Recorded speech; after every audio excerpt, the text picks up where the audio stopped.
To the mayor who fired him, he was just a common cabbage farmer. To the world's leading scientists, he was a genius, second to none in the country. And this was his masterpiece. This is the story about a forgotten, self-taught genius who turned a dump into a paradise and used it to solve one of New Zealand's biggest mysteries and saved a national icon from extinction. Pukekura Park, a 52-hectare paradise.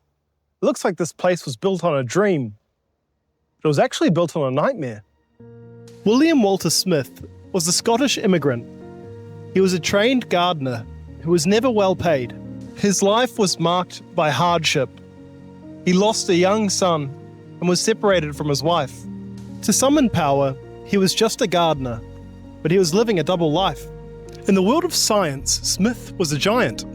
He was a self-taught naturalist whose expertise was staggering. He was a leading expert on the extinct moa, having excavated vast collections of their bones. He studied everything from native ants and earthworms to mouldy artifacts. But his brilliance often put him in direct conflict with authority. Just before coming to New Plymouth, he was the curator of reserves in Palmerston North. But after a series of disagreements, he refused to play the humble servant and resigned. The mayor at that time, Richard Essex, was so incensed that he publicly and scornfully labelled Smith as nothing more than a cabbage farmer.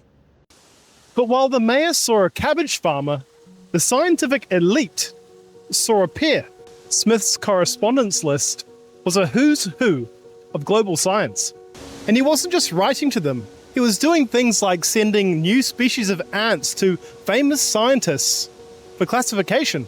His work was cited in foundational scientific texts, and species were even named after him. But then in 1907, Smith witnessed something that would change him forever. In the mountains of the Wairarapa, Smith witnessed the last authenticated sighting of a pair of huia. He watched a species vanish from the earth. So when he arrived at Pukekura Park in 1908, haunted by the ghost of the huia, he came with a national vision. Back then, the park was dominated by pines, a colonial attempt to recreate a European landscape. But Smith had a revolutionary idea. He insisted that preeminence should be given to the native plants of New Zealand. And despite facing considerable opposition, he began his fight. And so the battle began. He started chopping down the pine trees and replacing them with New Zealand natives. And in 1909, he planted the park's first kauri. Apparently that kauri still exists. I don't know where it is. If you know where it is, please tell me. I can't find it. He undertook many expeditions to collect rare specimens to plant in this park. When many people at that time saw New Zealand bush something to be cleared, he saw it as something to be celebrated. His gardening was a quiet declaration of the country's unique identity. I was looking through some old photos of Pukekura Park to see what it used to look like, and the difference is just amazing. The main difference that you can see in these photos, and feel free to pause it, is the change from the monocrop of pines surrounding everything to the amount of biodiversity that's been introduced. But William's greatest work was yet to come. Just a short walk from here, William would attempt something that no scientist had ever achieved before. Many had tried, but no one could figure it out. Okay, I actually have to read this one from my iPad because it's so long I can't even pretend like I know it. All right, let me just push this on for you. In a special enclosure on this fountain lake, Smith took on a challenge that no one had ever accomplished, breeding a kiwi in captivity. After dealing with a timudrant female who kept attacking her mates, he became a nocturnal observer, sitting motionless for hours to win their trust.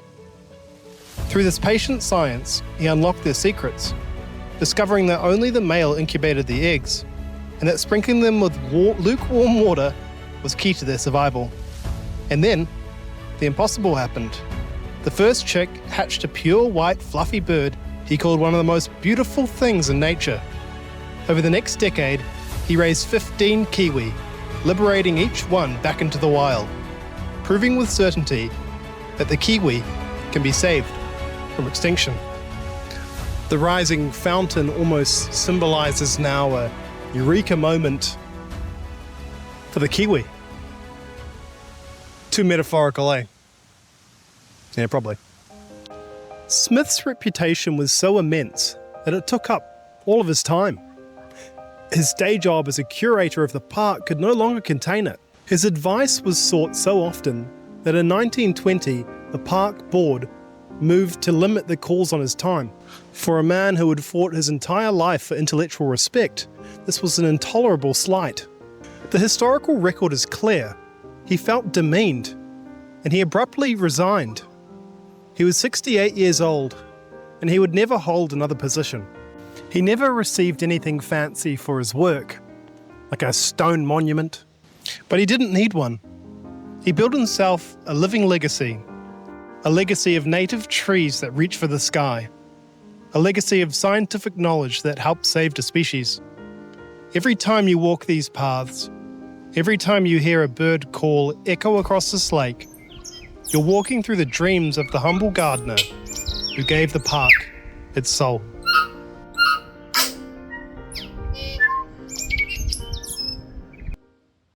Despite ending on such a heavy note, I had something to lighten the mood. For some reason I couldn't say cabbage farmer. It took me about, seriously, 15 takes. Look at this. Labelled Smith as nothing more than a common cabbage farmer. Common cabbage farmer. Common cabbage farmer. Oh, why is that so hard for me? But while that mayor saw a cabbage garmer! Make sure to write cabbage garmer in the comments so that I never forget it. And like and subscribe and share it with 1 million people just please do it or I'll cry. See ya.